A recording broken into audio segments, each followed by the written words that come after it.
युवक अपने पिताजी के साथ रहता था। रमेश की मां के गुजर जाने के बाद जैसे तैसे वे दोनों अपना गुजारा करते थे। उनकी खेती ही एकमात्र उनकी आय का सहारा था। अच्छा खाना बनाया था पिताजी आपने। हाँ बेटा, अब सीख गया हूँ सब। तू भी सीख ले, काम आएगा। ठीक है पिताजी, सीख लूंगा। मैं जरा श्याम से मिलकर आता हूँ। इतना कहकर रमेश चला जाता है। श्याम रमेश का बचपन का दोस्त है। दोनों साथ में बड़े हुए और साथ में पढ़े भी, और दोनों हमेशा एक दूसरे की सलाह लेते थे। और भाई रमेश कैसे हो? बाकी सब कैसा चल रहा है? हाँ श्याम, क्या ही चलेगा हमारी गरीब की जिंदगी में। बस चल रहा है। पिताजी के साथ थोड़ी खेती का काम देख लेता हूँ। हाँ हाँ, पता है मुझे, तुझे बड़ा काम आता है खेती का। मैं भी वही सोच रहा हूँ कि कुछ काम धंधा देख लेना चाहिए। वैसे भी मुझे खेती का ज्यादा कुछ आता नहीं। दोनों थोड़ा सोच विचार करते हैं और वहां से चले जाते हैं। उस साल रमेश और उसके पिताजी दोनों ने मिलकर अच्छी फसल उगाई थी, लेकिन नियति कुछ और ही मंजूर था। उन दिनों की घमासान बारिश ने उनकी फसल खराब कर दी। पिताजी, अब क्या करेंगे हम? घर में बचा कूचा है, वो भी खत्म होने को है। मैं भी वही सोच रहा हूँ, अब आगे क्या होगा, हम क्या खाएंगे। बेटा, अब तुम्हें भी कुछ न कुछ काम देखना पड़ेगा। हाँ पिताजी, काम तो देखना ही पड़ेगा, लेकिन काम भी करूँ तो क्या करूँ? कौन देगा मुझे काम? तुम श्याम से क्यों नहीं बात कर लेते?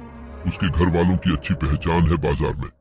अगर वो मदद करेंगे तो अच्छा होगा। हाँ पिताजी, देखता हूँ मैं श्याम से बात करके। अगले दिन सुबह रमेश श्याम से मिलने चला जाता है और उससे काम के बारे में बात करता है। और श्याम भी अपने घर वालों से बात करके एक पहचान वाले होटल पे रमेश को काम पे लगवा देता है। अगले दिन से ही रमेश काम पर जाना शुरू कर देता है। बेटा, काम तो ठीक ठाक है ना? बहुत ज्यादा काम तो नहीं करवाते ना तुमसे? नहीं पिताजी, अभी कहा, अभी तो सीख रहा हूँ। और धीरे धीरे रमेश होटल का सब काम सीख लेता है। वहां रमेश बहुत स्वादिष्ट समोसे बना लेता था। रमेश के बनाए समोसे होटल के मालिक को भी बहुत पसंद आते थे। थोड़े ही दिनों में रमेश के समोसे की वजह से होटल में ग्राहक पहले से ज्यादा बढ़ने लगे थे। कोई भी आता तो रमेश के बनाए समोसे ही मांगता था। मानो ऐसा लगता था वह होटल रमेश का ही है। लेकिन यह बात होटल के मालिक खटक रही थी। एक दिन रमेश की प्रसिद्धि से जलन होकर मालिक रमेश से कहता है, रमेश, तुम आज से समोसे नहीं बनाओगे, समोसे छोटू बनाएगा और तुम टेबल साफ करोगे। मालिक, हमसे कुछ गलती हुई है क्या? कुछ गलत किया है तो मुझे माफ कर दो। जितना बोला है उतना करो, जाओ। मालिक ने रमेश को टेबल साफ करने तो बोला था, लेकिन जो भी ग्राहक आते थे रमेश के बनाए समोसे ही मांगते थे। एक दिन परेशान होकर मालिक रमेश को काम से निकाल देता है। नाराज होकर रमेश घर चला जाता है। क्या हुआ रमेश, नाराज लग रहे हो? क्या हुआ? मालिक ने मुझे काम से निकाल दिया। अरे, ऐसे कैसे निकाल दिया? तुमने कुछ किया होगा इसलिए निकाला होगा। नहीं पिताजी, मैंने कुछ नहीं किया।